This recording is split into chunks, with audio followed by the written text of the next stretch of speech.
Hi, I'm Jim from Hypervac Technologies, and here I'm showcasing the new H2 Duct truck. It's a little different version from the H1. It's a little smaller, it's 6 inches less wide and 6 inches less tall than the H1.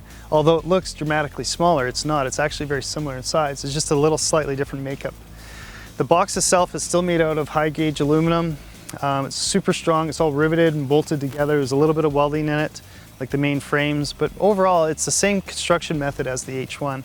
Just a different box style. First thing you're going to notice about the H2 is what it's mounted on. The H2 can go on just about any box or any truck that you want. In terms of GM, Ford, or Dodge, it can still go on the old traditional 1-ton dualies if you want, but more importantly now, the H2 is designed to go on the new platforms like the Dodge ProMaster, the Ford Transit, the Mercedes cab and chassis. And there's some real advantages to using this style of chassis. For instance, it turns on a dime. The Dodge ProMaster, for instance, uses its front-wheel drive, uses a V6 engine, gets 20 miles to the gallon. They're simple, clean, light to drive around, but more importantly, in big cities and in the older cities that use really narrow streets, this thing is really no different than driving a standard half-ton in terms of its size and width. And for instance, on the Dodge ProMaster, we don't even have dualies on the back. It's just a single wheel setup on the back because the box itself, this whole machine, weighs 7,000 pounds. So if you're in a state or a province where DOT is constantly on your back to be under 10,000 pounds, here's your package. You're not going to be subjected to the same DOT laws as you are with 10,000 pounds or greater in some of those states. The most dramatic change in terms of design is the bag setup. The H1 has your traditional, 10 bags coming out the roof. You got to go on the roof to open and close your bag door and all that stuff. With the H2, it's quite a bit different. We've actually been able to change the design. After all the conversations I've had with duct cleaners over the past 10 years of building, this stuff, is that everybody always says, why can't you design a duct truck where you don't have to go on the roof anymore, especially in the winter times? It's a real pain, it's dangerous, and in some states and provinces, they're actually making you use fall restraints just to go on the roof to open and close your bag door. So what we've done here is we've changed the design of the bag system. You have two options. We can go with the traditional, 8 bag setup or whatever you want, 10 bag setup if that's what you want. On this particular truck, we went with one massive bag that's 8 feet tall, and it's set up, and basically to open and close this system, close the doors, you've got a strap to close it, a simple pipe to open it. That's all you got to do. Push up. There's your bag door. It's now open. Quick and easy.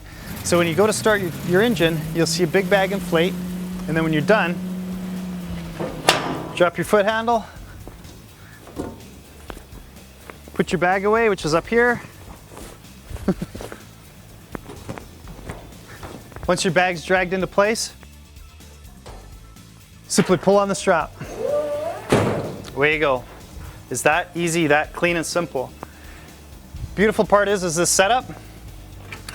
There's no mechanical motors that are opening and closing the doors. There's no tracks for snow and ice to get caught on. It's just a nice, clean, simple setup. Shocks do most of the work. A quick push of the pipe and the whole thing goes up automatically. Quick pull on the rope, comes right back down. Nice and simple, nothing to break down. Next, for your vacuum configuration setup. We still have the same exact Hypervac system that we use in the H1. We've just moved it over to the H2.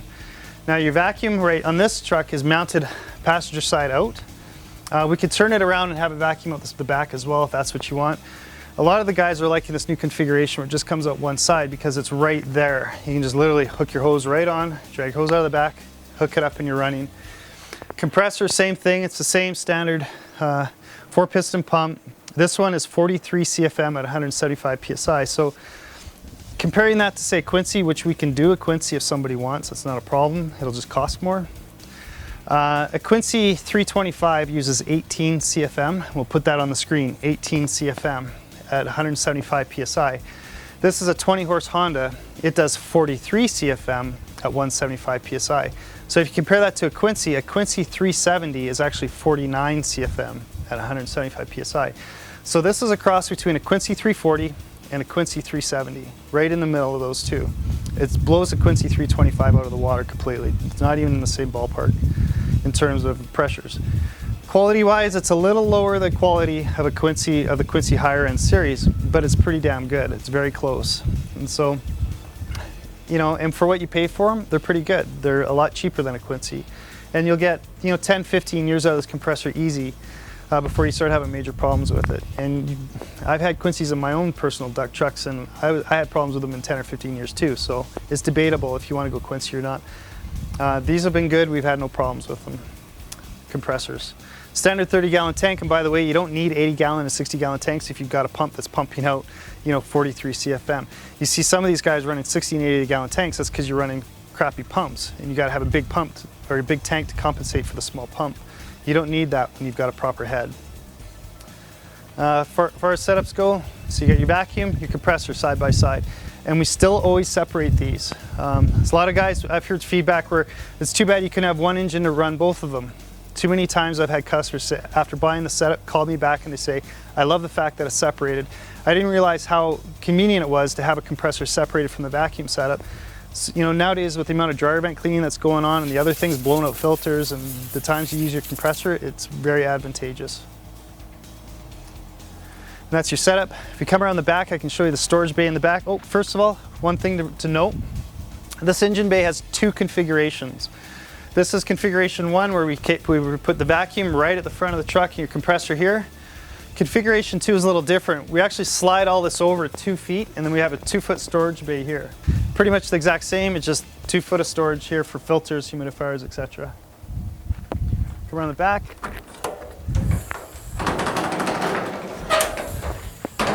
Okay, we've got a huge hose bay. In the hose bay, you can also add more storage on the sides. You can put in shelving on the side. Usually as an option, we put plywood or something on the side so you can attach your own shelving, or if you want, we can, you know, just let us know and we'll put in shelving for you. You can usually fit 125 feet of hose without any problem, 8-inch for sure.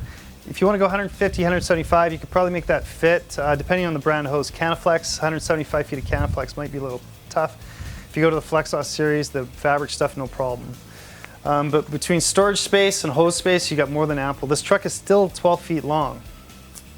And so that's your hose storage and your filter storage and everything else. Something to note as well, these trucks, we can make them in other lengths too. If you want a truck that's 12 feet, 10 feet, 14 feet, that's not a problem. We can design them longer, no problem. Okay, so we come around the back.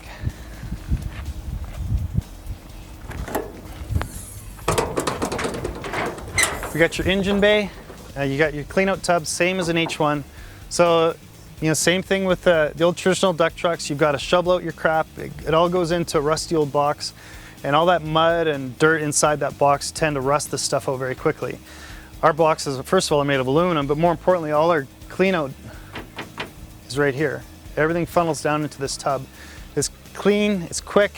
You may have to change the tub or clean it out every couple of weeks. A lot of guys will put garbage bags in here to make it easier to clean out. It's a pretty simple setup. To start the system, it's pretty basic. You got your engine right here. Just pull the choke, adjust your throttle.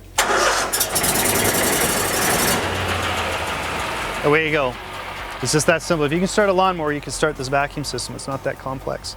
One of the other things we have on this truck is an added alternator. I don't know if you can see it if you come around on the camera. And that alternator actually creates electricity as a backup source so that we always have lots of juice to power your cooling fans. So, because sometimes on hot summer days when it's 110 degrees heat out there, you're going to be generating heat. The cooling fans blow it out and keep this place nice and cool inside. And then of course we've got interior lighting, pretty basic. Cooling fans, your fuel tank's easily accessed. Literally just open your door, fill it up, you're done, good to go. So that's the back side of your engine bay. And I might note it's also very easily accessed. If you need to change the oil, everything's right here. It's all within arm's reach. You're not fighting to do maintenance on this thing. Grease the bearings, it's all easy to do. Okay. If you might notice, one of the best things about this truck is that there's no ladder on the back. Ladders on the new H2 are actually an option. We can put them on if you want, that's no problem. But you really don't need the ladder with the new bag setup. Same with the bumper.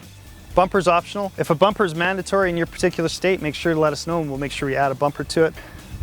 We could also make this box for carpet cleaning. If, for instance, you didn't want to have your duct cleaning stuff in there, we can also put in a carpet cleaning truck mount as well. So if you wanted a duct truck and a carpet cleaning truck, you can use the same body for both setups. Make sure you watch the H1 video and then watch this video again and again, and then give us a holler if you've got more questions, and we'd be happy to go over to see which truck best fits your needs. Thanks for watching.